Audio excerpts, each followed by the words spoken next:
130वे घटना दुरुस्ती विधेयक 2025 कोणी लोकसभेत सादर केले? गृहमंत्री अमित शहा. उत्तर प्रदेशातील जलालाबाद शहराचे नवीन नाव काय आहे? परशुरामपुरी.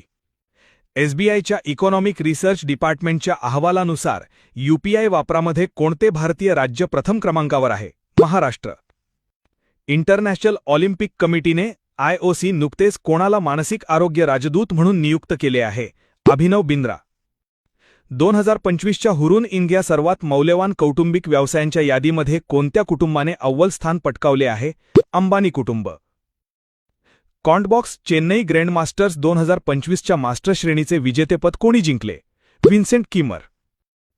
सिन्सिनेटी ओपन 2025 मध्ये महिला एकेरीचे विजेतेपद कोणी जिंकले? Iga Swiatek. Malaysia international challenge 2025 मध्ये महिला एकेरीचे विजेतेपद पटकावणारी भारतीय बॅडमिंटन खेळाडू कोण आहे? देविका सिहाग.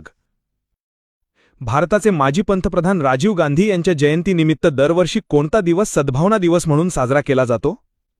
या प्रश्नाचं उत्तर तुम्ही द्या.